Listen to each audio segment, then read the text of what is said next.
Yo, I know that guy. I like how we can be all calm right now, but nobody actually saw the flurry of technical activity that's been going on for far too many days to actually get to this point. dude. I'm watching the clock. I'm like, oh my God, we're gonna make it. We're gonna have to do an entire webinar on streaming audio, especially because all the DJs that are doing live sets now, and I've been helping a bunch of friends and a couple of your DMS guys this week, and it's a whole other world, man. If you thought audio, No idea. Audio was one thing, to just become, I don't know, all the these Twitch gamers nowadays. I mean, it's a whole other set of muscles and a whole other set of software that we've had to learn very rapidly. But it's cool. But man, this was a doozy. Sorry for the last minute change, but the other platform we were going to go on just wasn't cooperating. So Warren is our fearless leader, Command Central. Yeah, I'm getting a major echo. Give me 1 second, dude. All right, no problem. It's a crazy delay. It's killing me. I gotta figure out where this is coming from. Yeah.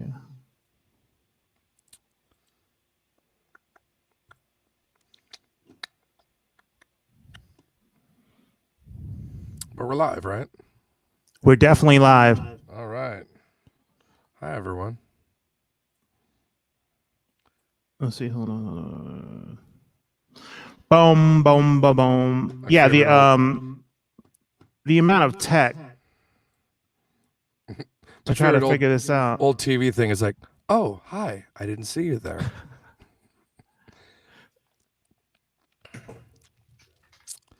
You there?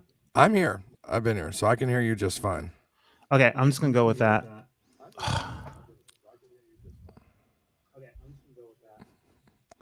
You're on camera. Don't let them see you stress. I'm sweating right now.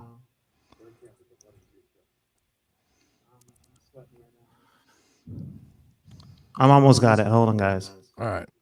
So right now we got our friends watching on a StreamYard link or on a YouTube link.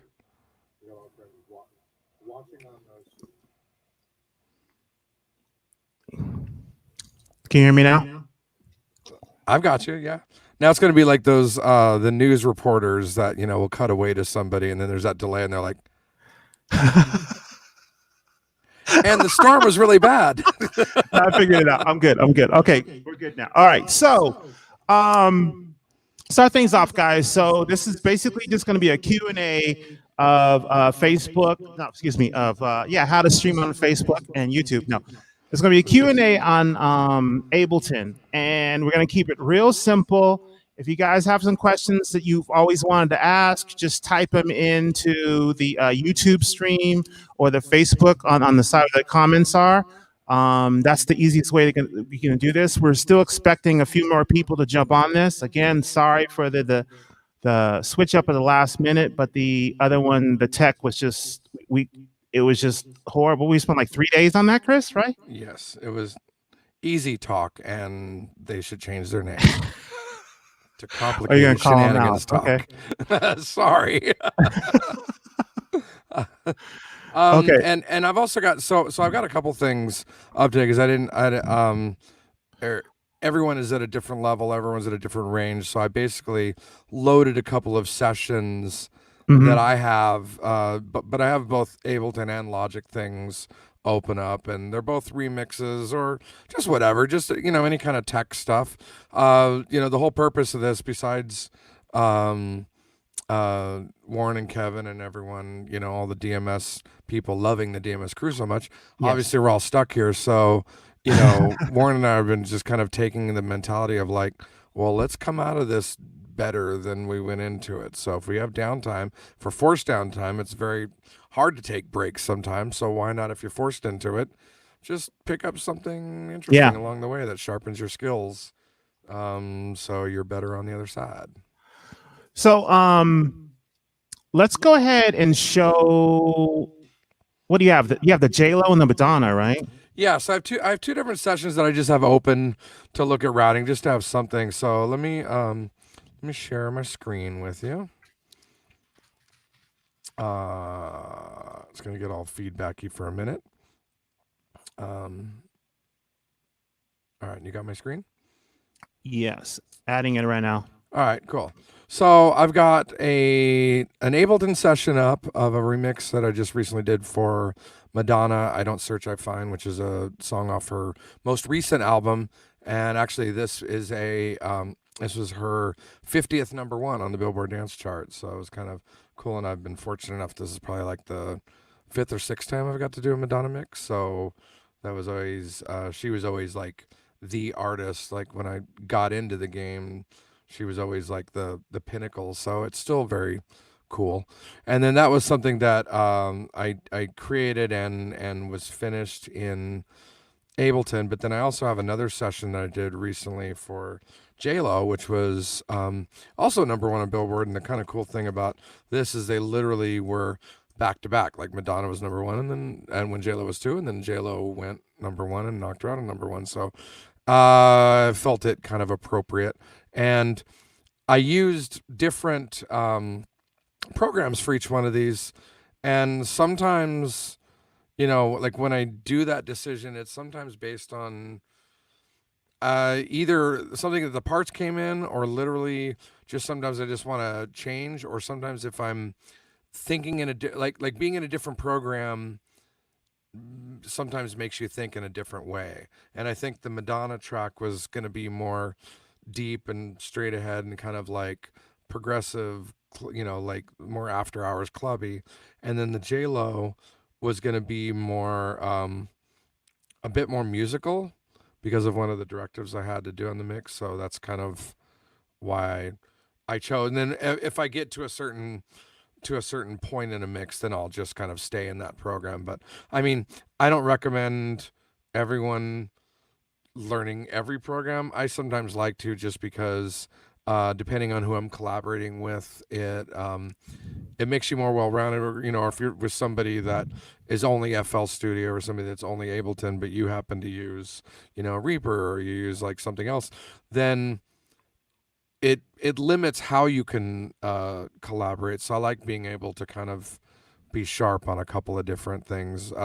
Motu Digital Performer is the other one that was like my first, true love that I was on for years, and I'll still use that every now and then. But yeah, so that's why I got a couple things up. So I don't know if you have I lost Warren? I'm here. Oh, okay. I don't see. Oh, there you are.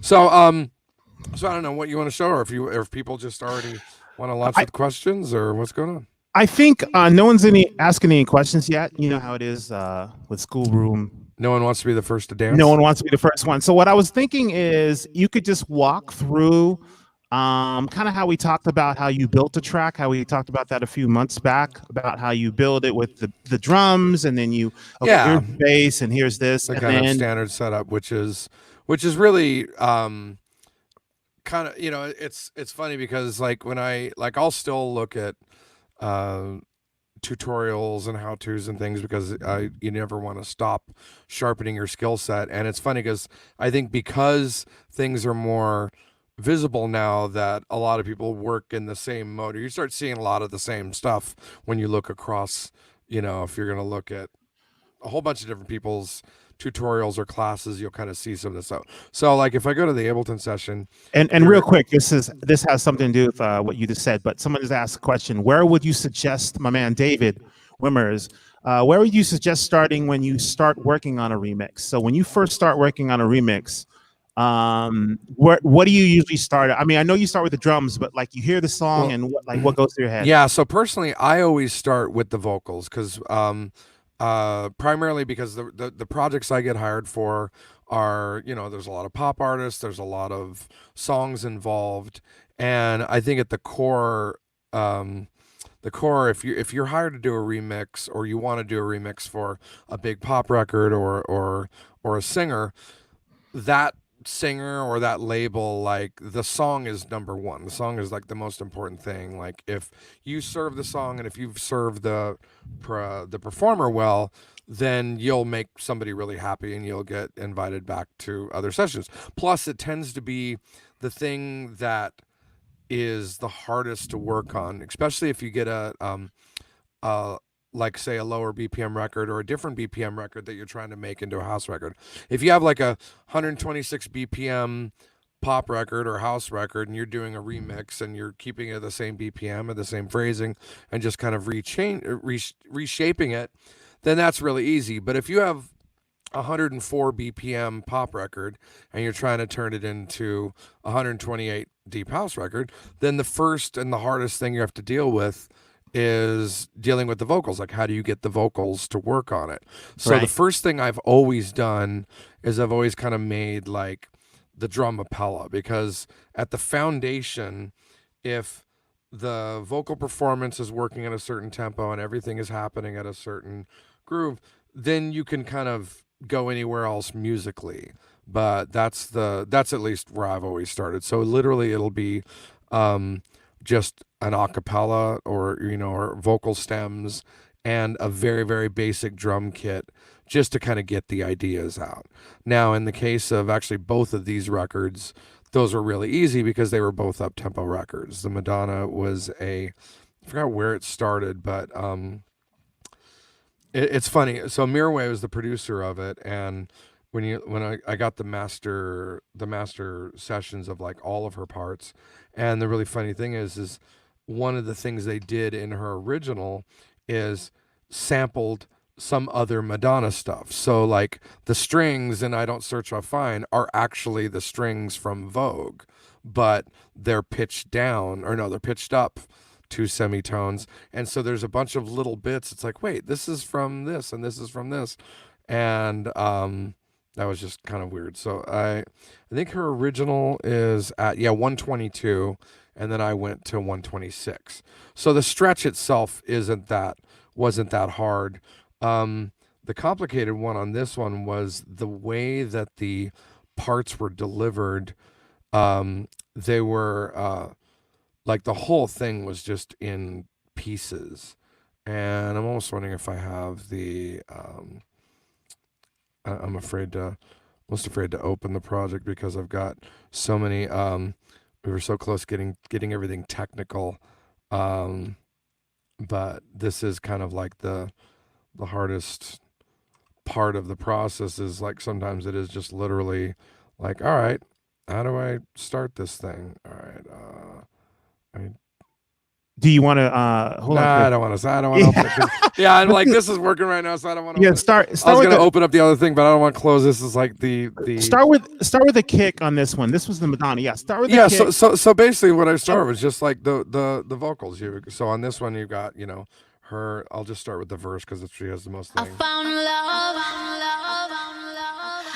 found something And new. we've got some doubles. I found you. Yeah, I found you. Madonna's voice, it's cool. Platinum gold inside your soul. So literally the first thing I do is I take all of that stuff and I will just put a kick drum on it. I found something new. Nothing glamorous, but you know, all of this one warped pretty easy because it was already a dance record. Yeah, I found you. But literally it's just kind of getting the basics of just like, all right, does it work with a kick and a little bit of a clap and a little bit of a thing? And so what I've got going down here, the kick is isolated by itself just in its own track. It's a pretty aggressive kick chain. Warren was actually over here earlier and he really loved hearing this kick because it's got it's deep. It's got a lot of processing on it. Started with a cashmere kick. You know, everyone loves his sounds. A lot of his stuff on Splice. R-bass, which is like, you know, a thing from Waves, which basically gives you a subsonic frequency. So it's more glorified than an EQ. There's R-bass, there's max bass, there's other things. And what you do is you tune into a frequency. In this case, I've got 40 hertz, which is where, super sub is at. And then I'm just putting a little bit of it. I don't know if some of the really critical like stuff, I'm not sure if you'll be able to hear the difference, but like that's where the kick started. I don't know how well this will come over the broadcast. And so I add like a subsonic frequency, some snap in the compressor, and then transient shaping to kind of make it like pop a little bit, and then a little bit of a EQ. And then the tuner is just to kind of like play the thing in a different if I want to play in a different key to kind of match what the sub is doing. And so the rest of everything here that you see here, the drum group, these are just all the different kind of basics of a really good, you know, dance track. So if let me loop this, and so here's like the basic groove is got the open hat, the center, got this another open hat that's cleaner, claps which are from the original, snaps which are from the original, and then I've got this kind of like tribal tom that I make just to add a little bit of knocking to everything, and that's the basic groove.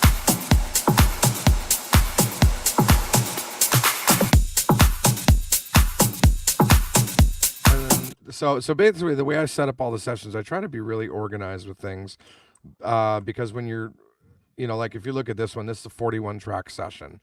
So when you start getting past 8 tracks, if you don't stay organized, you're going to really mess yourself up. So everything in the upper one, everything that's red or some shade of red, it generally happens to be a percussion or something like that. When I get down to orange are all my effects and stuff. So now, Chris, you everything is color coded for you, right? I color code as I go along, and that's just so when I look at it, like I can look.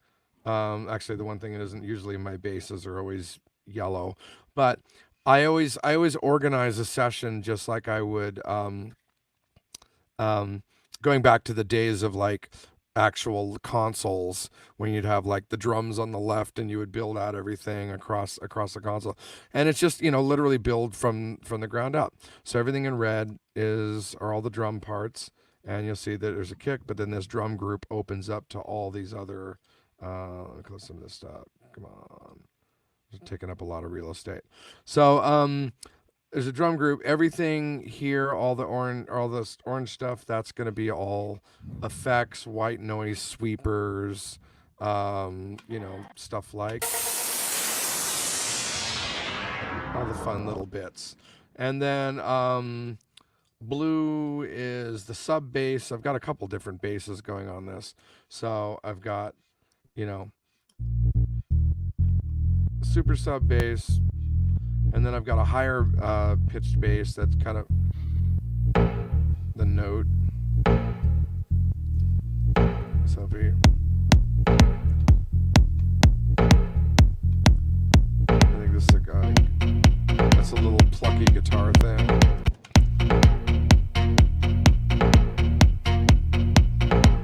And so with the drums.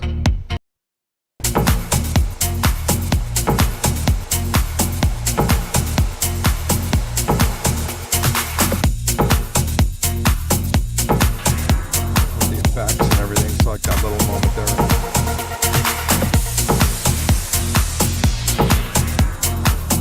And then musically, because this was going to be a little more underground, most of the music is a bit more, it's a bit more housey and stripped. There's a lot of house stabs in this because it just sounded cool and I like house stabs. There's a couple different ones, like 2 or 3 that came out of just some raw custom samples, and then there's a couple bits that came from the original Mirway session. Like he had a couple. Okay, anyway. Would you call that your signature sound? As far as, I mean, usually when I come over and I hear that sound, I'm like, oh yeah, that's Chris. Is that? I mean, I consider it like New York signature sound. I mean, that was like I was grabbing. I mean, there were so many of my heroes were doing it, but yeah, it's something that definitely comes out of the world that I gravitate around, and yeah, and, like I don't know. I mean, everyone. And I was gonna say another question is, so when you got this mix, were you the guy Rich Thompson wants to know? So when you get a call, the question is, when you get a call to work your magic, or do you have a vision for the track and you reach out? So do you reach out to the artist and say, hey, I want to do this remix, or do you just get the call and? Yeah, I was. We need the wolf on this track. Like, what do you do? I was connected directly on this one by label and management, because I've worked with her before and because I've done other stuff. I'm trying to think of the times that I've actually reached out. It's really only been maybe 2 or 3 times ever where I've contacted a label and was just like, yo, you gotta let me take a stab at this one. I mean, one of those was Lady Gaga's Shallow, just because once I heard the song, I knew I could do a good job with it. And I think going back in the day, like Mary J. Blige, No More Drama, there's a couple of vocals that'll come on every now and then, or come out, that it's like, oh, please let me get this one. But the reality is, like, everyone's hitting up label guys for, remixes and this and that. And so, to just be another one of those guys, like, yo, give me some work. Like, the reality is, like, the label guys all have a bunch of stuff to do. They all have other projects, and everyone's asking them for work. So, basically you get work if you either have, you've already proven yourself with other people, or you're really hot at the moment, like you're the new Jack that everyone's trying to get on, or you can provide some value, with them. Like, a lot of A&R guys, they have multiple projects going on. So, they will go back to some people the same time, because they know that it's not that just like, okay, this is going to be a mix that will go good, but they know that the process is going to be professional. Like, people aren't going to have to be tracking people down, or like, how come I don't have this, or just the whereabouts, because when you're on a deadline and you're going to release a record, and you haven't heard anything that the mixer's ever done, and then suddenly you get it, and if you want to do changes, a lot of times there isn't enough time. So that's why, I generally get approached by the label. For a really good point. Do you would you say that the bulk of the work that you're getting is stuff that you're getting it because of your professionalism? Because a lot of times kids ask myself, I know Kevin gets this asked a lot, is, how do you get put on? And you brought up a really good thing. Like, you have a vision. You usually don't call out and say, hey, I want to do a remix. But people reach out to you not because you do such good work, but because of your professionalism, and you know how to do it the right way. How much of it would you say is your professionalism and versus your talent. Well, ultimately, if you don't do good work, you're not getting anywhere, because you can be the most professional guy, but if your songs are whack, then nobody wants to work with you, no matter how nice you are. I will definitely say that I've probably had a longer career because of how I conduct myself with the business stuff. I don't come in there with, like, I know I do good work, but I don't come in there, yo, why don't you put me on your track? I'm not trying to like front and take advantage of people. I don't try to like people always remember, and this works for DJing too. Like, everyone, anytime you're hot, everyone in the world will hire you. Everyone wants to get on your tip. Everyone will hire you. But when you're not hot, or when they've moved on to the next person, are you still going to be working based on how you treated everyone when you could do no wrong? There was something that I heard from a label guy, like when I was kind of first starting. He was like, you know what? He goes, there's major record labels that when you're selling a lot of records, I mean, like when my label, we had a deal through Priority, and this is the president of Priority was telling me this. He goes, not that I wanted, he goes, but right now Master P could walk in here and he could get on my desk and he could take a dump on my desk, and all the employees would probably applaud him for doing that. He goes, because he's making us $400 million a year. But once those records stop selling, they're going to remember that you did that, and that was kind of fucked up. And they're also going to just kind of like be like, and that guy was like difficult. Not saying this about Master P. I'm saying about like when you're not hot and you've been a jerk to people, then you're not even going to be able to get on the lot. Like, nobody will even pay for your parking. So, there's this fine balance of being assertive and trying to get yourself in the game, but also not being annoying and a pain. And it works that way with DJ gigs too. People that will call somebody, and just be on a promoter and just be hounding him. It's like, eventually, yeah, you might wear somebody down, but a lot of times it's like, geez, come on, man, I got other stuff to deal with. Like, a lot of times people get jobs just because they're a decent hang. That's certainly how it works with like bands on the road, and even like longer term situations with people at record companies. Like, you've got to do good work. Doing good work, like, keeps you in the game, but then whenever you're cold for a minute, then you can extend that and possibly get another shot at another run just by being a decent person to work with and being professional. If there's a deadline, make the deadline. If you're not going to make the deadline, let people know ahead of time. Don't just wait till the deadline and go, oh, hey, sorry. And then for the thing is, like with a lot of guys that do bootlegs and stuff, like I could be remixing a lot more things that are unauthorized and just put them out just to get my name out there and get my name on them. But then what happens is you're actually kind of pissing off the record label. Like, occasionally a bootleg will become such a big deal that they'll just make it official, and you are taking that gamble. But if you're just putting out nothing but bootlegs, like the labels know who you are, and if you're constantly just jamming it, they've got millions invested in some of these projects, and they've got entire campaigns set up. So if you're just this guy that's constantly like, circumventing their whole thing, they're not going to be a fan of you. So it's this fine balance where I really only do projects that I'm hired for.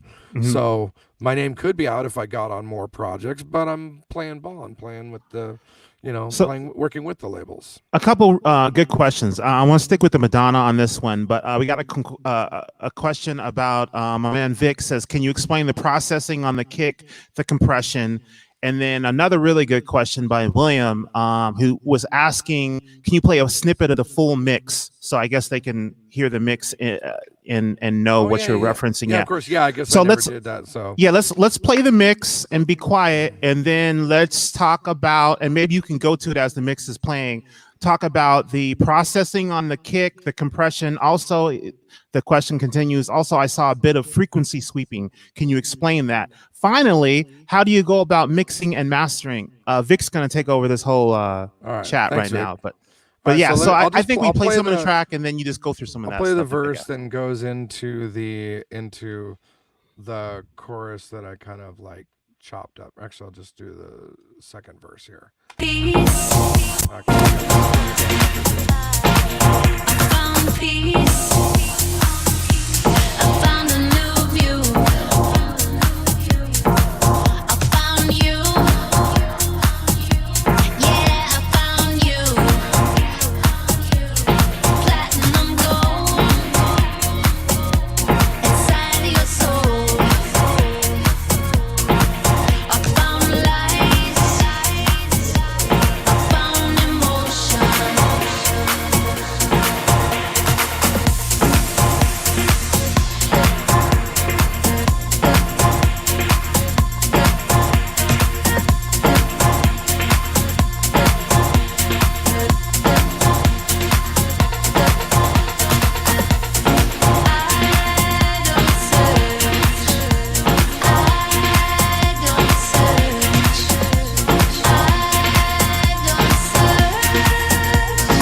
All right, so I kind of get the idea there. So, well, to go over the kick, I mean, that's something that we kind of already did, but just to show you like a little more in detail. The main thing on this one, you want to start off with good sounds, and good sounds, you can get it from a drum machine. You can get it from, tons of built-in stuff in Ableton with the drum machines. You can literally just use a stock 909. You can use, anything from battery, anything fine, or obviously everyone has sample libraries, and between Splice and between all the different loop or all the different sample providers out there, like it's really impossible to be at a lack for sounds. So starting with a good sound, sometimes you only need that. I just know in as far as bigger sound systems and trying to get like really, really great rolling subs, you definitely have to start listening to the frequencies that are below where the kick is. So a general kick hits around 80 hertz. That's like the sweet spot of a kick. But when you start getting into the lower frequencies, like the 40s and 50s and things like that, you want to be aware that you want to be able to affect those frequencies on big sound systems. However, if you're not able to hear them in your monitoring studio, you could also be introducing a lot of problems. So if you're listening like on, smaller KRK monitors or, laptop speakers, whatever, you're not going to hear the low frequencies of something like what the R bass is doing. So on this particular one, I've got just a basic kick, but it already, like I said, the kick already sounds good. Solid enough. We could totally just go with that. But to add, I don't know because we're on webinar, I don't know what's picking up if you feel that, but like in the studio, suddenly no, it's coming. We can hear the whole it. Floor just went, whoa. And then the compression is just a really basic compression just to kind of catch the transients or catch the peaks of what the kick is doing. So it's not an aggressive one. It's just literally just kind of bringing the top down a little bit to just make it a little bit more manageable and make it more steady. And then this is just to add more of the snap or the pop. Now that's with one kick. A lot of people will just take multiple kicks and have one thing be the sub and the other thing be the snap. I just don't want to have that many tracks. So even if I start with something like that, I will end up merging it all as one. And then the tuner was just merely just as a visual. That EQ would only get punched in every now and then if I want to take the snap out. And then LFO tool, I've got the opposite that most people use LFO tool. So LFO tool, normally what you do is like you'll do it for like a side chain, or a lot of people do it for side chain, and you have it be like that where it's sucking the first part out. But what I do for anything that I want on the downbeat, like kicks, I will back it. Basically, I'm going to put it in reverse, and then I can cut back the amount of decay a kick has. Because if you are going to have mud in a track, if you have a track and you have a mix that's starting to really sound bad because it sounds muddy, or you're hitting the compressor too hard and you can't make things louder, generally the kick is going to be your area where you're going to have an issue. And sometimes just having a kick on its own that's nice and deep and full and sounds like a great thing, that's cool. But the minute you add bass to it, the minute you add anything that has lower frequencies, it's all going to pile up and get muddy. So what I generally do is I will trim the decay of my kicks. You can see right here how long the kick is, but actually I've got it cut off where it's almost just after an eighth note here. That's the full bar. If I get rid of this, once again, I'm not sure if it'll relate, but basically I have this ability to make it shorter, right? I'm just letting that much in. So I shorten it up, but then why I do this, here's what's really cool. Since everything is about the balance of a kick and the sub, this is like the money-making trick here. So I'll take this exact setting and get the kick exactly as I want it. I'll copy this LFO tool, and I'll go to my sub bass track. I'll paste the LFO tool, the same one with the same setting, right? And then all I do is take the volume that was over here and put it back the other way. So then what you have is you have the kick and the sub are doing the exact opposite time, so neither one of them is stepping on the other. And the reason you do that is to make sure they're not stepping on each other, and yeah, because they're both fighting for the same space. Any frequencies in music, anything to have a clean mix, you don't want only one frequency is going to be, only one thing is going to be able to dominate if you want it to be clean. I mean, sometimes you can throw everything and throw it in the kitchen sink, and that's part of the gumbo that happens when you mix a bunch of different sounds together. But for things that are like clean, like all, EDM and trap and bass music and anything, a lot of it is more just like isolating sounds and having clean mixes. And so there's all these different things that you can do just to isolate sounds so they're occupying the same frequency when one's playing versus when the other's playing. So we had a question, Chris. Ooh, I mean, that bottom's great. You could put anything on that. Chris, so we had a question. The best recommendation for a sub and low kick or synth bass? I mean, I always go to Serum. You can. Steve Duda is the smartest man in electronic music, and there's a reason why.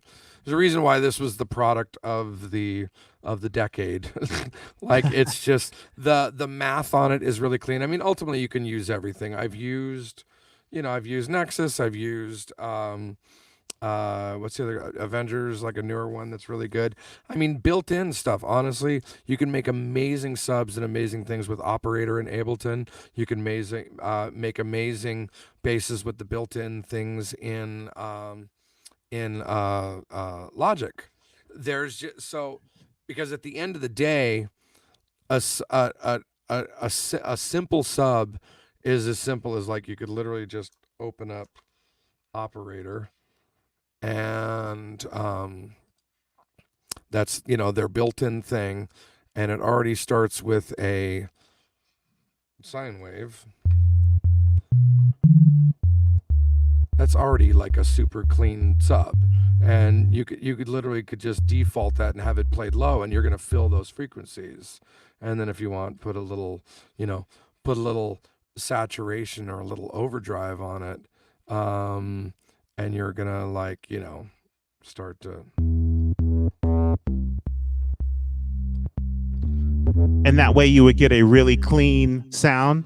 Yeah. So what I like, I mean, I personally really love Serum. It's actually a bass I made for Warren, and I have a little side project called Boogie Chill, and I was trying to kind of do like almost like reggae dub low sub bass. So this one is just really simple. There's the sub engine is on, and then I've got a little bit of shaping, and let me take the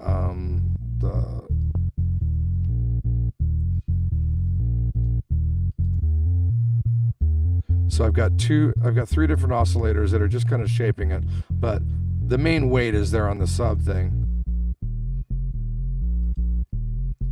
And then I've added a little bit of unison. And then on FX, I've got a little bit of distortion. It just kind of adds some distortion as a way of basically doing it's basically a form of compression, really, because you're just hitting, like if it was an analog tube, you'd hit an analog tube, the analog tube would create a limit, just like if you look at something and you see that it goes into the red. So if you're emulating analog tubes, going into the red is good. If it's in digital, it's not. But and then a little bit of filter. Oh, this is just so I can sweep it every now and then if I want to.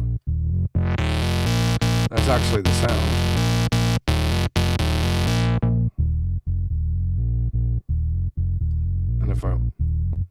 And it's just, yeah, and then the compressor is just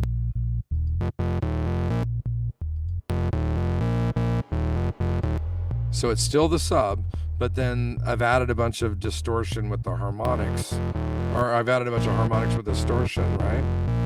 And then I've EQ'd those back out using the filter. And then this just brings all the level back up. And then on top of that, I've got a little bit of an aggressive limiter here in Ableton, and then I've also got a Pro L to kind of like, the limiter's smashing it down. Like if you see without it, you can see all the notes are kind of like appearing at different volumes. So I want it all to be kind of steady. So right now, depending, and why they're hitting at different amplitudes is because different notes have different frequencies. So some frequencies are just showing up louder. So I'm putting this on it to be a ceiling. See how it just kind of smashes it all down? And then this brings that volume back up. And then I think at the very end, I'm adding a little bit of Camel Crusher just to kind of add even more distortion, but just a hint of distortion. Oh, actually, you know what? Yeah, I know I am using. It's clean. Putting a little bit of hair on it. And that's really just so you can have, a lot of times you have like multiple basses for multiple frequencies. Like you have your subs should generally be really, really clean. And that's anything like, under 60 hertz. And then around the where the note is of a synth, or of a bass, you start hearing the note of what it actually is playing around 250, 300 hertz. So that's why I'll put like either distortion or have another bass that would be like my mid bass, and those are the notes that you can actually hear, the top of the bass notes.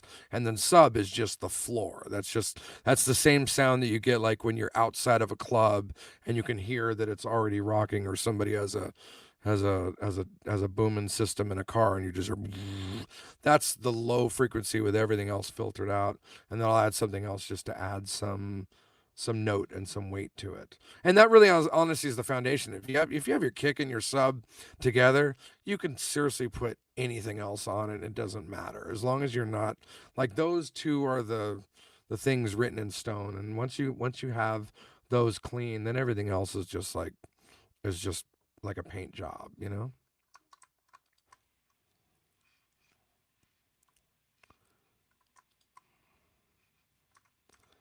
That's it. Did I lose you? Did Warren leave? Am I here by myself? Oh, can you hear me now? There we go. Oh, I'm sorry, man. That's the okay. So one of the editors that's on DMS, his name is Kay Stafford, dude out of, I think, Australia. Kay, hit me back. I've seen a couple of. I think you.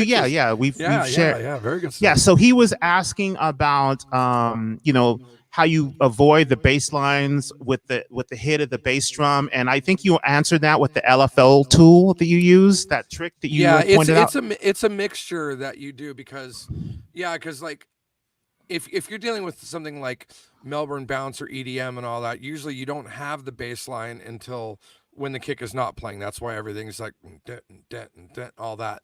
But with house music and with a lot of other stuff, you want notes that are on the downbeat, or R&B always had bass notes like on the downbeat instead of the upbeat. So it becomes a fine balance between you can either side chain it, with the compressors. So every time the kick is in, you're bringing the volume down, or you can go in with your MIDI and you can have certain notes hit a little lower velocity, or even like shorter notes. But if you definitely want a bass line to be hitting notes to be hitting at the same time as a kick, then you really want to do that you can start it at the sound design and at the mix level, but then you really want to do it more at the everything. Really, volume is really all it boils down to. To have a kick hitting at the same time as a sub bass, you're potentially adding in a little bit of a disaster with everyone stepping on each other and creating too much. So some of it depends on the note of the bass and the note of the kick, because everything is kind of different. So I'll always start first with something like I just showed. The LFO tool is the quickest way to do it.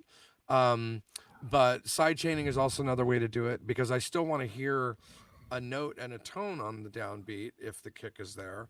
But a lot of times that can be implied, because a lot of kicks have so many frequencies in them that it all becomes kind of, your ear will fill in the gap if the bass was playing there or not, because the kick, a lot of times you just hear it and you're only hearing the end of a bass note. I don't know Okay. if that answers your question, or if it's Another question someone had, I think it was, Jay wanted to know, do you recommend subs in the studio? I know from personal experience that you had subs and then you didn't have subs. I didn't have subs for a long time. Here's the deal with subs. Subs are great if you know what you have, or if you know what your room is doing. And what you don't want to hear is, you don't want to hear hype in your room. And what happens, and this happened to me ages ago, and I've heard it on other people's records, if you just put a sub in your room and you have your monitors and you put a sub, or you get like a theater sub, and you'll be in that room and you'll play something and it's like, this sounds amazing, oh my god, listen to this room.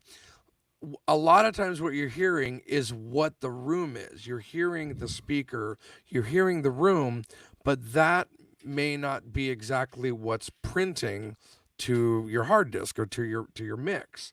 So you have to be careful with subs, and the best thing to do is you have, somebody that is an acoustician or somebody that can analyze a room to actually, they do a thing where they put a mic and they measure your room, they measure your system, because what you want to hear is the most accurate thing. Now that isn't always available for people because of cost reasons, and because of sometimes with just where people are located. So there's a lot of there's actually a few programs out there, and I don't remember them right now, but there are programs where you can test and analyze your room. And there's even things like, there's guys on Gear Sluts, like if you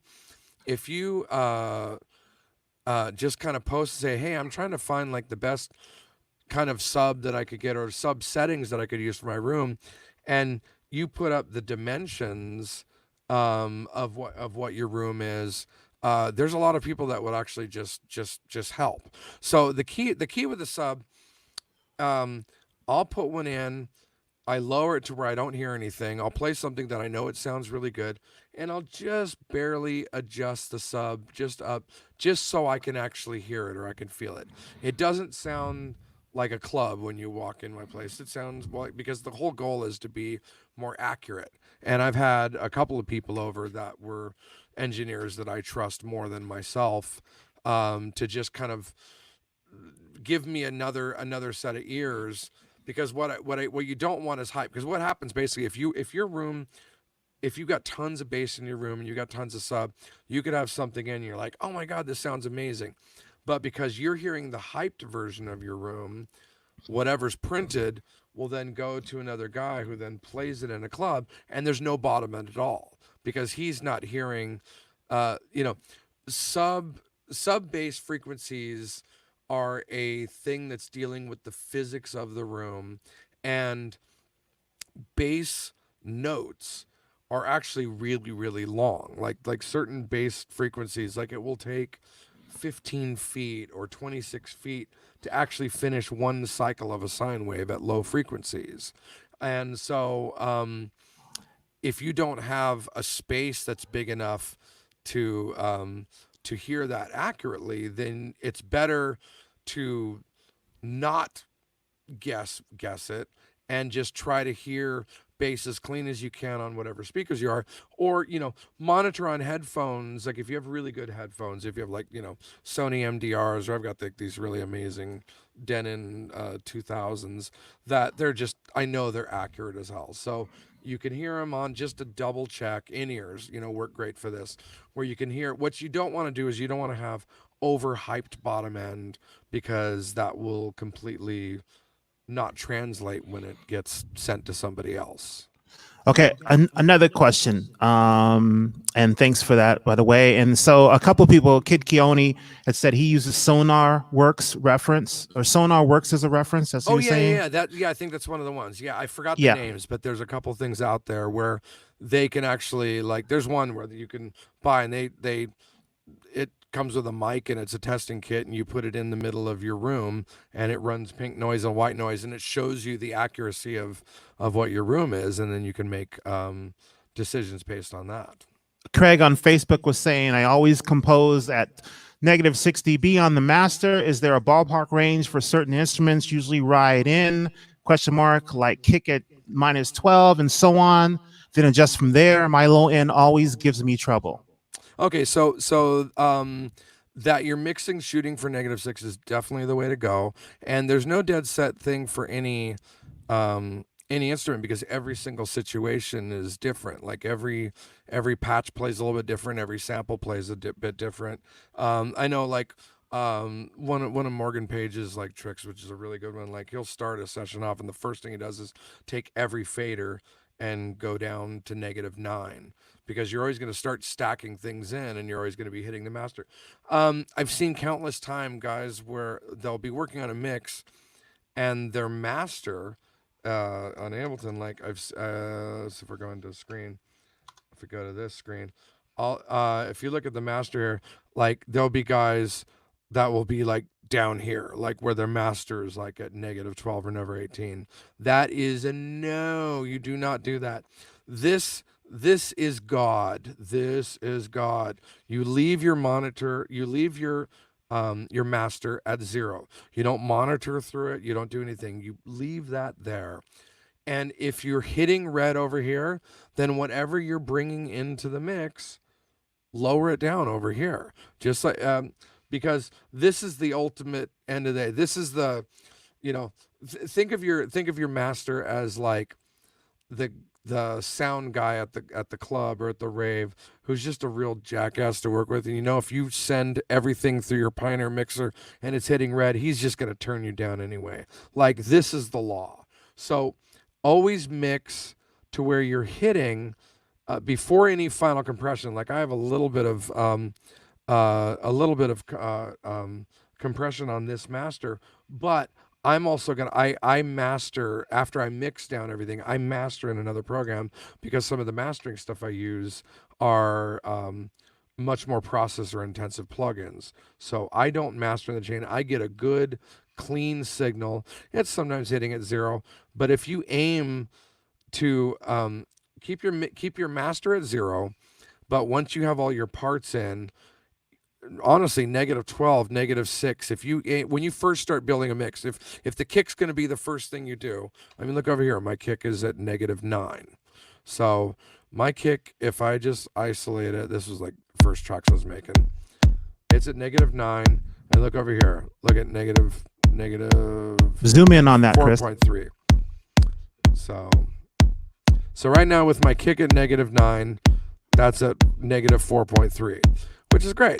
It's a good starting point, because the minute I add anything else, there's going to be more frequencies. Now I'm no longer at -4.3, I'm at -1.3. And just because the more stuff you add, the kick isn't going to be the only thing. The more stuff you add, and you can always turn down your channel faders, but you cannot touch, and you should never ever touch your master. Master stays at 0. You could put a little light limiter at the end just to catch it. I think on this one, just to catch peaks. Yeah, look at it. It's just a limiter. It's not even, I'm not even adding any gain. I mix into it very clean. And then if I want to slam something or get a really effective slam, you slam it at the channel level, but then just lower the gain. All right. Yeah, especially when you start really laying, like, look at the vocal is -3, -9, -11. Like, you're not gaining anything by slamming your channel strips. It's not really gonna. Both Logic and Ableton have good clean buses to where they're not going to. Let's see if I go to this one. Okay, now we're switching to Logic, everybody. Yeah, this is Logic. Yeah, like same thing. Yeah. Look here, the kick is over. That's -7. This is Vaya Conmigo. Here I'll just play a little bit of this, but -7, sub bass. This one I actually did. I started in another session and then I made my own stems that I was getting too many tracks, so I cleaned it up by making stems. So look at this, with all that stuff in, I'm hitting -4, -5. And that's only because I'm going to be adding vocals, piano.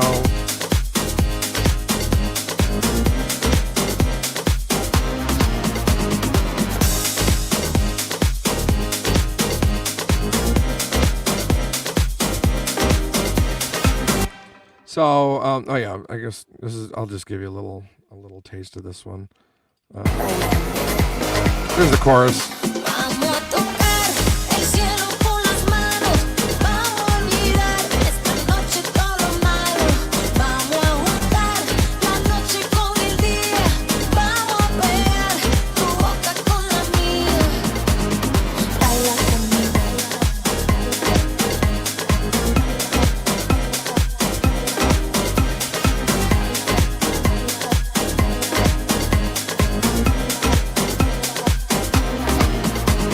So finally, with everything in, I hit it like -1. So always just keep your stuff down here. Never touch your master. And I forgot the name of the guy who said that. The guy's name is Craig. Yeah, Craig. Like what you're doing already. Like if you're starting and hitting for -6, that's dead on. That's what you do. And there's no dead set thing on instrument by instrument because every single plugin is sending out a different level, and every sound you bring in. Now, if you start making your own, you find that you're doing your own sound design and you're making a lot of your own sounds, you can certainly, compress or master your own things. Like, I really like this kick, or I like this bank of kicks that I've made over these projects, and you start building your own instrument of all your kicks, and you know that they're going to be outputting this level, then you can start doing things like that. But if you're grabbing from random sources and random plugins, it's all depending on the frequency and on whatever's being generated sound wise. But then that also is where you put in a limiter. So you could always just put in a really aggressive hard limiter to say, okay, anything I put in, I'm going to make sure that it doesn't peak higher than -9 dB, so therefore I know all these tracks are going to be at -9 dB, and then you can do it that way as well. Also, just a big shout out to Craig. His DJ name is DJ Chubby. So anyone whose DJ name is DJ Chubby gets props from me. Shouldn't that be my DJ name? Taking by my style. Real quick, so I got a few more questions. So in that last scene, you guys saw that Chris jumped to Logic, which if you guys have questions about, leave here on the comments, because we can jump to a Logic session maybe next week or the week after or something like that, because totally. he's pretty diverse in both. But the other question that, let's see, where do you go? Okay, my man Alan wanted to know is, how would you recommend someone new to Ableton to get best acquainted with the software? Okay, good question. So I'll tell you, the first thing to do, or the first thing not to do, is go out and buy a bunch of plugins. And I say this also with people with equipment as well. A lot of times people will be like, okay, I'm going to go get a studio. I heard you should have, Serum and Nexus and maybe Battery or Massive. And then they'll just get everything at once and go, oh, I'm going to be a producer, and then just be completely overwhelmed. Both Ableton and Logic and Mode 2 Digital Performer and Reaper and Pro Tools all have amazing built-in stuff, so you don't need any extra stuff. So the most important thing you can do is pick one plugin and know it inside out. Like, I know there's guys who can just do an entire record on just Operator, including the drum sounds. Like, Operator it's very unassuming. It doesn't look as sexy as Massive X or something like that, but it's so clean and it's so good. And what I used to do when I, was first starting, like it was back in the hardware days, I would get like one synth And because I couldn't, I didn't have enough money to buy anything else, I knew that one synth inside and out. It's just like, when you're DJing, you get a mixer. And if you're like, all right, I'm going to use Serato, so I'm going to get like, whatever, it's the Rain or if it's a Pioneer mixer, then you spend so many hours with that, every little thing in it. You can wire it, without looking at it in a dark club, where the jacks are because you know it really well. And you need to spend that same effort with the programs and the plugs. And honestly, with something like Ableton, a drum rack and operator and a simpler, honestly, you can do entire records with just that, aside from the as far as the sound generation. So the best thing you can do is you just, we've got all this time right now, so put that time into something. And there's countless YouTube. So it's like, I want to make a fat bass using operator, or what's the pardon me, wavetable. Wavetable is basically Ableton's answer to Serum. So a lot of the same stuff you can do in Serum, if you're like, oh, I can't afford Serum, or I don't want to really get there, Wavetable is the same principle. It sounds amazing. And all this stuff here is just the basic stuff that comes with it, and it's really good. So what I would do is I would just take one thing and then use that. Just make some tracks with it, make some noise with it. Try to listen to something on a record and go, wow, how could I make that? And even though you may not make exactly what you're hearing, you're going to learn to see this is what happens when I push this button, or wow, that sounds cool.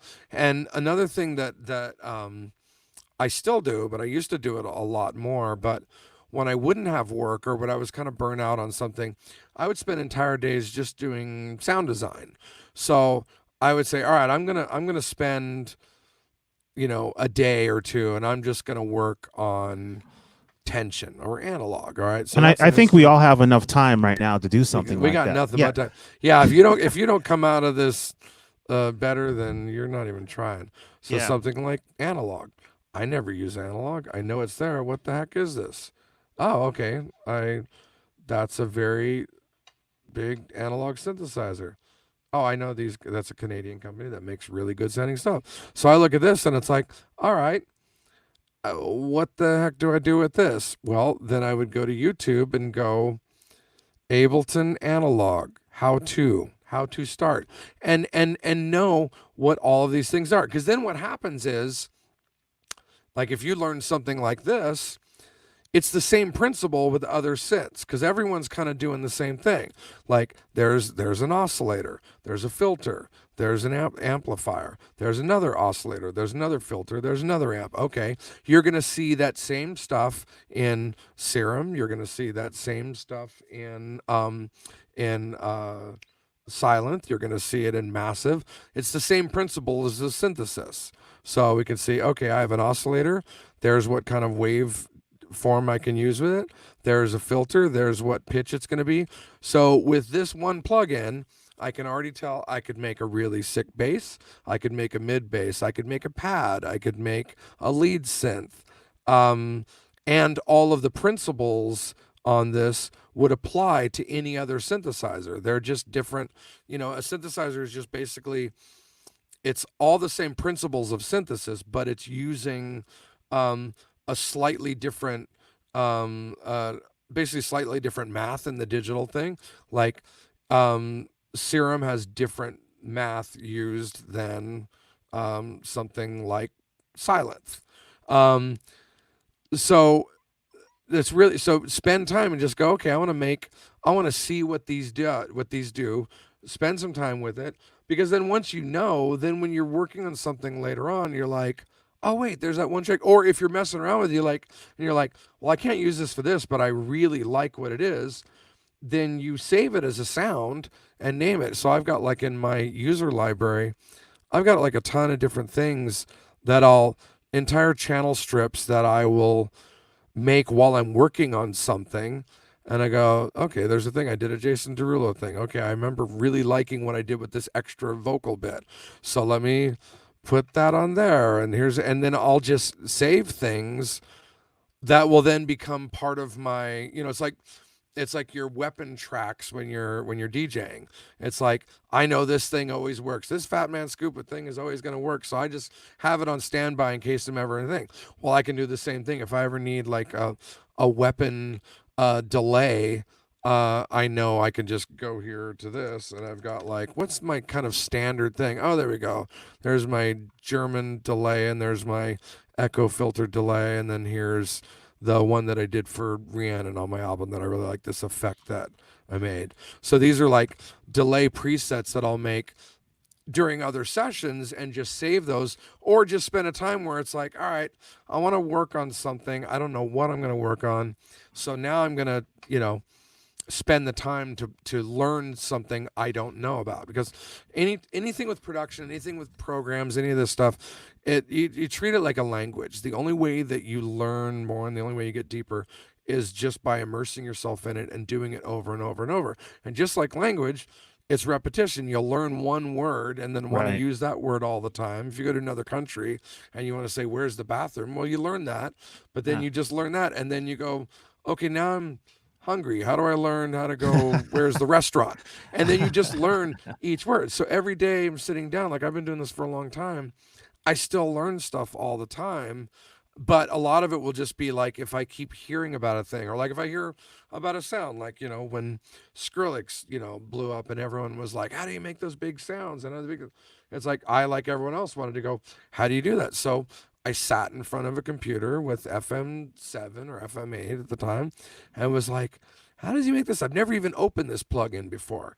And I sat there, and by the end of the day, I was like, wow, wow, wow. I was like, okay, cool. All right, I understand it. And then it goes back in the memory bank in case you ever need to pull it in something else. You bring up a few good points, and I know this just from knowing Chris, and he's actually my neighbor around, like basically lives around the corner from me, is a lot of people, when they jump in the Ableton, I was one of the people that did it. You just buy, like you said, you buy all the plugins, you buy all the, you need to get this, you need to get this. Oh, Chris has that, you need this. But a lot of times I'll go to Chris's house and I'll sit behind him and we're talking or BSing about whatever. And he'll be like, oh, I totally forgot about this. I totally forgot I had this. Oh, you got, how many times have you like totally forgot about something that does the same thing a million times? Yeah. So I just want to say that point is major, that everything is really in Ableton, and just because you don't have a plugin doesn't mean you can't do it, because I've seen Chris do this where, he loves sausage fattener. Oh my God, this is great. And then, I don't like the, I like the limiter on it, but I don't like that. But yeah, one of the questions that people, so I just want to rifle through these questions because I don't want to take up too much more of your time. Let's see. My man Fuse, I think, had a question. What's up, regarding Fuse? The gear. So give me what low-end gear you should have, because you brought up something really good about having a good pair of headphones and basically your laptop. Like, I guess that could be your studio. To the high end, like what type of high gear? Like, because I know for a fact you don't have a lot of super high end gear in your studio. What? But I'm talking about mostly the speakers and stuff. But talk about the sound cards, the hardware. Like, what type of hardware do you recommend? Now that everything is digital, like, it is so, all you need really, you have a basic laptop and a decent pair of headphones or a decent pair of monitors. That's good enough. You're making tracks. You're totally able to work with that. And with a lot of the programs, I know Ableton Lite is like $99. There's a lot of places that'll have demos. Bitwig is a new one that's like cheaper at the beginning, and it's amazing.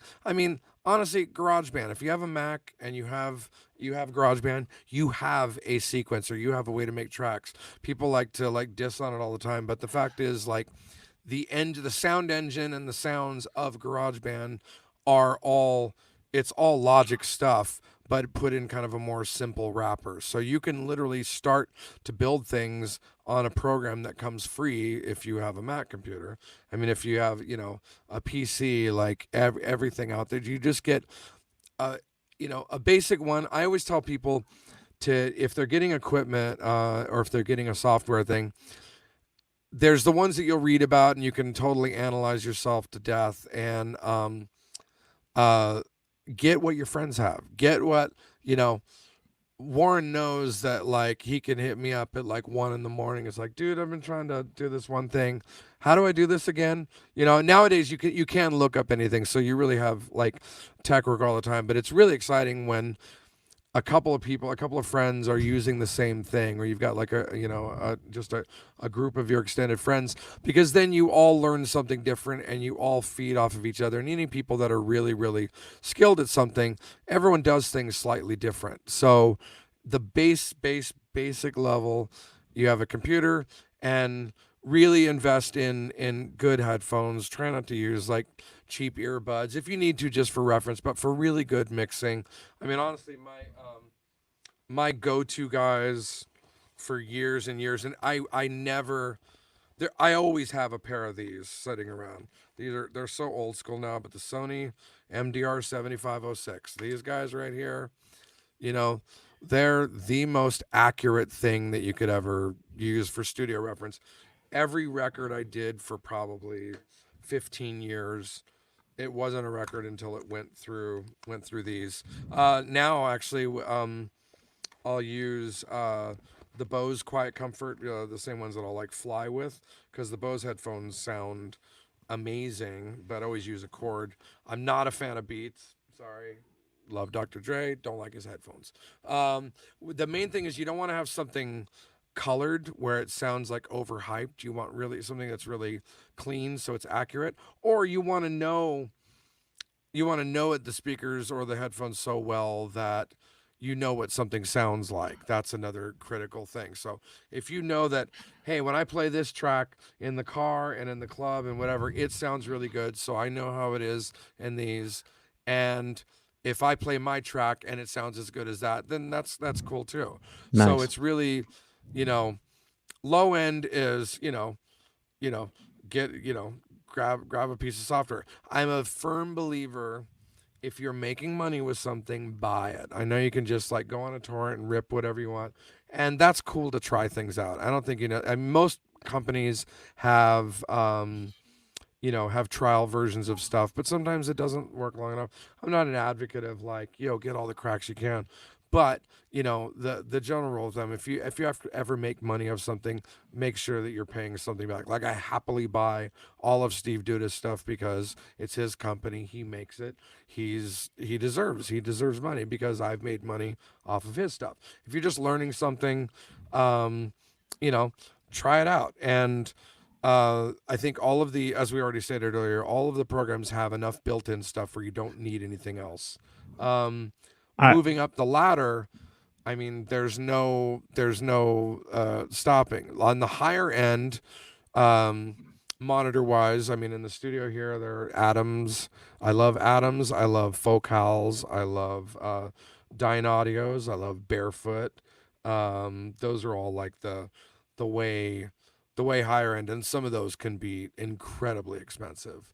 But if you got the money, it's kind of like precision sports car. It's like you can have your old beater Hyundai, and it'll get you there and it'll be cool.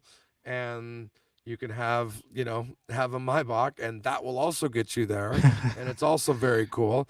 They handle it a little different, and the more experienced, like me behind a really big sports car, isn't going to know the difference. But as your skills rise, you can hear the difference when you're on crap monitors or really good monitors. So part of that growth comes with also sharpening your skills. And I want to have a quick rifle round. Sorry to interrupt you, but I want to again, I don't want to take up too much of your time. Guys, I tend to ramble. Pardon. We'll do this again. I mean, this is not the first time, and thank God for us. Chris is just working right now, and has plenty of time to. Hey.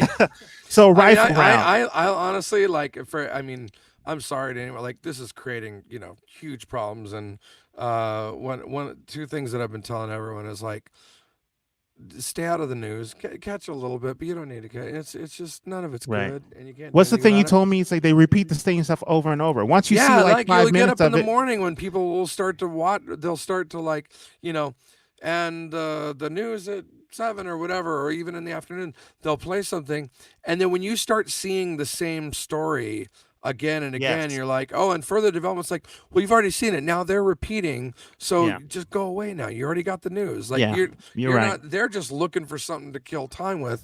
So take that time and go learn something new. Like a lot of Right. people. We didn't all want this vacation. It's not, well, it's a vacation for some. It's a nightmare for others. Other people, it's kind of like, all right, you know what? I've said, like, I'll take my dog for a walk and I'll see people putting in gardens and doing all that stuff that they weren't going to do this month. But they've always meant to do it. And so it's kind of like, you know what? I'm going to get all my adult stuff done. Yeah. And so I look at it this time, it's like, all right, I'm forced here. Netflix isn't going anywhere. YouTube isn't going anywhere. All that crap can wait. Do something for yourself. Like spend, reward yourself by binging something only after you've like learned something. I look at it like that. I'm actually busier now than I was because I want to make the most use out of this time. So I'm working like 16-hour days. Yeah. And some of it's on work, but a lot of my work slowed down. So I'm just like, all right, cool. What's something I've been meaning to do for a while? Streaming with OBS by Dude, Chris how Cox. did I know that I was gonna have to learn how to become a broadcaster? Was that a day? Was that a whole day you did that on? Like it was like shit, more than that. Yeah. I've now learned OBS. I've learned all these other things, and it's really funny because a couple, Dave Dresden's a good buddy of mine, and he did, he like everyone else was on Twitch this weekend. And he did like a 10.5-hour set on Saturday night. Yeah. And so we talked on Sunday and we're like comparing notes, and like me and Warren and like other guys, everyone's just kind of, and then looking at other DJ streams going, wait, how they did it? Oh, okay. I think I know what they're doing. Wait, Yeah. why does his camera look so good? But it's the age that we're living in. And it's kind of like, if you're on this webinar, you're a curious person. If you're, a DJ that's playing, anything generally, you tend to be techie and forward thinking. Like we're the guys that are, DJs and porno are the ones that move technology ahead. So like, you just kind of find like these, so just find ways to like, there's always something more to learn. Like it literally is just, there's always something more to learn.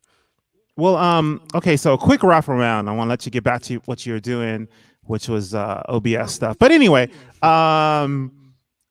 what are your favorite free VSTs? Ooh, okay. Serum for Free sound design or for processing? Oh, free. I think free. it's 3. I said Free. Okay, free. Camel Crusher. Camel Crusher. New little trivia here. Camel Crusher is actually where camel fat got their name from, because they use this plug-in all the time, and there is there's a button on it that on the compressor that says fat, and so it's Camel Audio is the company, but there's a fat knob, and honestly, that compressor is so good if you put it on things. So they were putting on everything. So that's how they became Camel Fat. So Camel Crusher is old, but it's free, and it's really, really, really, really good. Let me look. Let me scan my plugins, because I know there's another. I'm trying to think who's free and what. And then I'm going to ask your top 3 after we give you your free. Give me your top 3. All right. So if you have one of those, and I'm writing them down right now too. So whatever you. Oh my gosh, I'm trying to. I don't remember which ones are free or not. There was something. I can't remember. Okay, I will say. Okay, this Plugin Alliance has a bunch of really good stuff, and they offer anytime they offer something free, I get it. They have really, really good stuff, and they always have a couple of free things, and they just make really, really good quality stuff. So Plugin Alliance, definitely. I'm trying to remember. there's another vendor that always does deals that I always pay attention to, and I cannot. Oh, honestly, oh man, you want to really get. Hey, this kind of is a standalone thing, but it also can work with Ableton, and it's free. VCV. Anyone that's ever wanted to get into modular, like it's a whole other beast. But VCV is basically a modular synth environment, and VCV Rack is all these hardware manufacturers have made virtual versions of all of their of hardware, and so like something like this was a little rack I made. So you could literally, it's at the core of synthesis. There's also amazing things, but you can make any synthesizer you could ever imagine, and it's free, and it runs through Ableton through VCV Bridge. VCV is like, honestly, it's a whole other world, and you could literally make your own, like you could make entire records just on this, and it's totally an introduction to modular and synthesis that when you kind of know this stuff, then every other plugin looks really easy, and like it makes sense because it's using all the same principles.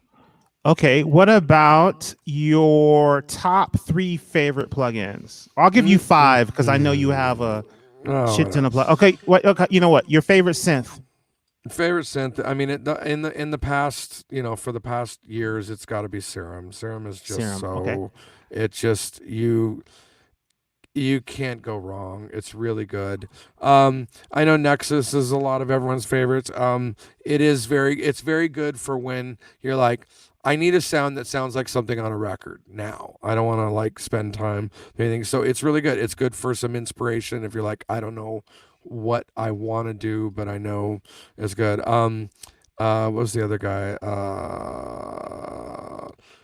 One of the newer ones that's actually, I find myself using it a little bit only because the sound quality is really good, but Avenger, which is the thing that makes this interesting. So Vengeance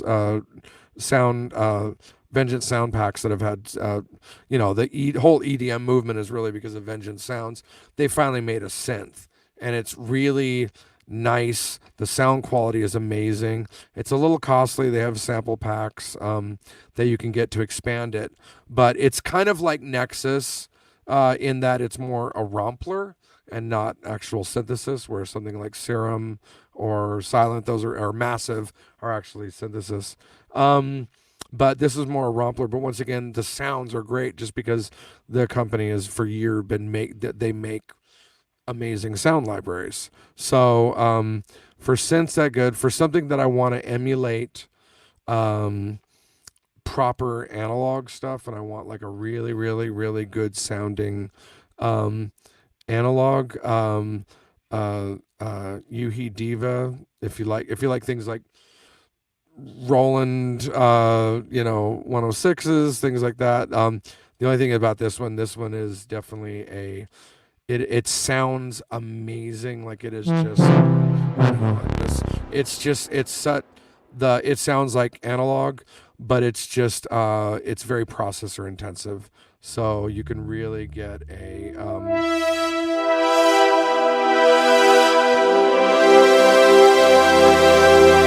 but it really starts to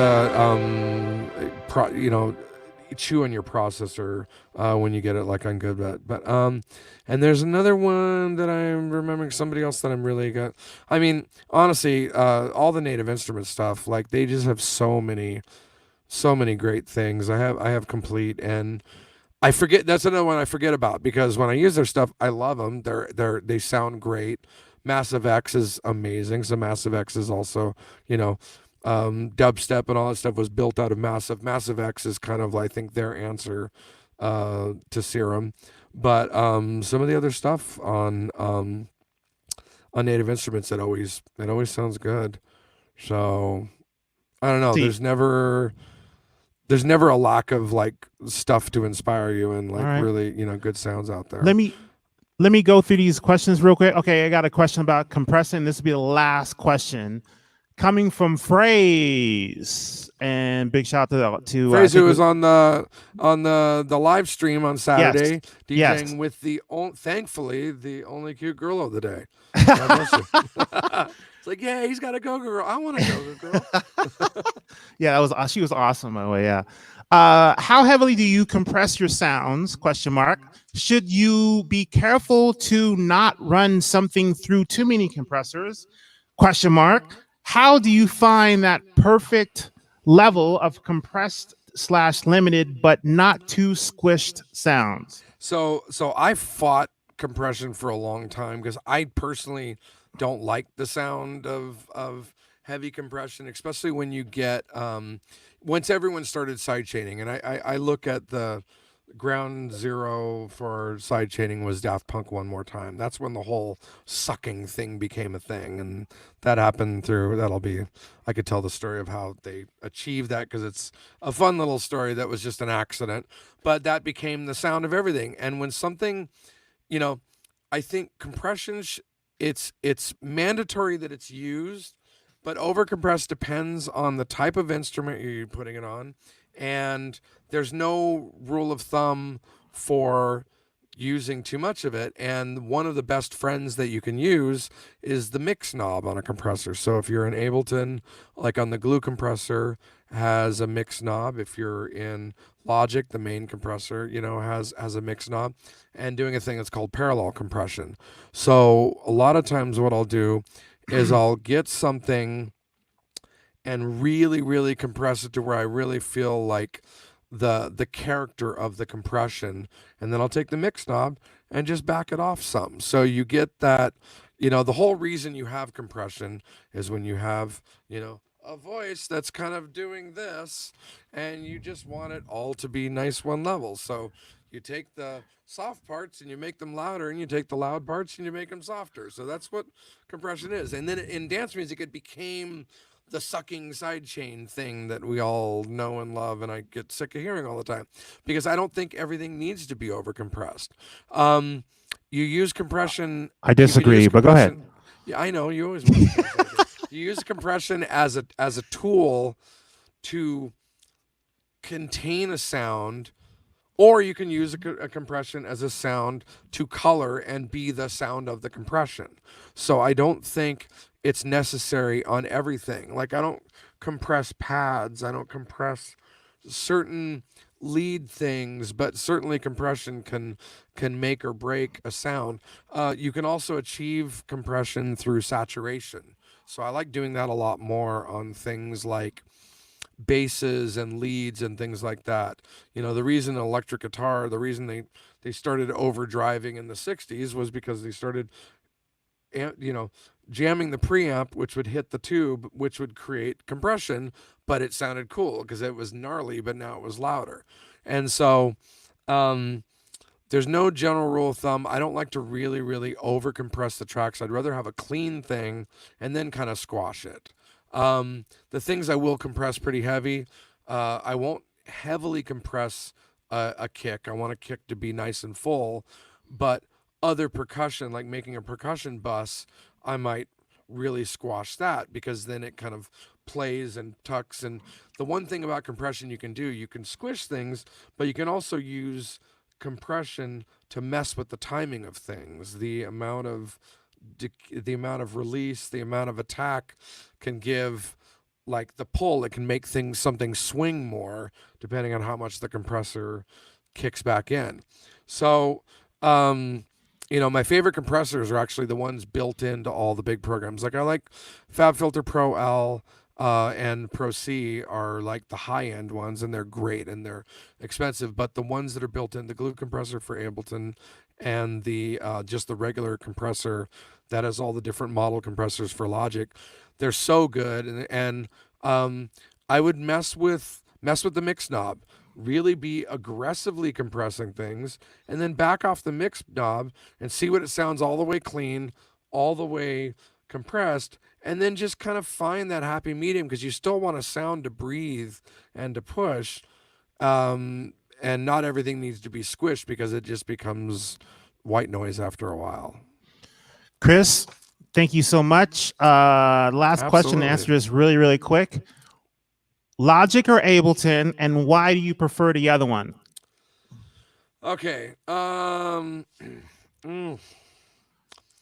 If I'm doing more musical stuff, I'll do Logic. If I'm doing more, first of all, if I'm doing more real instruments, piano, strings, horns, something like that, I'll generally go for Logic. Anything movie or something where scoring is involved or something like that, that'll usually be Performer. Anything that's really Ableton, what I really like about it, the main reason I got into it is the workflow. However, Logic has improved a lot on these in a way, but when Ableton kind of around version 8, if I have to do a lot of automation, I like doing it in Ableton because Ableton is so quick with automation and so quick with just the workflow is really, really, really fast. So it depends on the project, and it depends if I'm working with somebody else or kind of what sound. Either one. It's funny. I've been like this week in the studio. I'm recording a band from LA, and I'm like, we're making an EP, and all of that is in Logic because it's guitars, vocalists. Anytime I'm going to work with a vocalist, that's always going to be in Logic. I like recording better in Logic. I like the comp tool in Logic. I like that I can hit in bar numbers. So when I need to fly with other musicians, it's usually Logic. When I'm kind of in the DJ head, it's more Ableton. But it also depends. I tend to want to be more experimental in Ableton. It's just so limitless what you can do with it. All right. Chris, thank you so much. It's always my pleasure. Yeah. Like I said, we'll do this again. I'll see, I'll look at the feedback. I'll talk to the guys, see what they like. And we'll just try to do this again because I think we can, Yeah, for sure. And I'm actually going to start, because we've got everything set up, I'm going to start doing some little production things and actually some sound design stuff on Twitch as early as this weekend. Chris Cox Official. Awesome. Out there now, but that's a little plug. So yeah, Chris Cox Official on Twitch, and then all the socials. I'm DJ Chris Cox, and I know a lot of you guys. So yeah, hit me up. And if there's any questions, hit Warren up or whatever, and we'll do another one. And I'll try to solve any quandaries you might have, or make the road a little bit easier to figure out. Listen, thanks again, man. This has been awesome. A lot of good Absolutely. feedback. My phone's been going off crazy. And it's not a bill collector. So everything's been good. And Chris, thanks again, man. And I'll probably see you later today or tomorrow. Come on over. Bring some All right, barbecue. man. Cool. All right, see you later. All right, guys. Thanks a lot. Peace.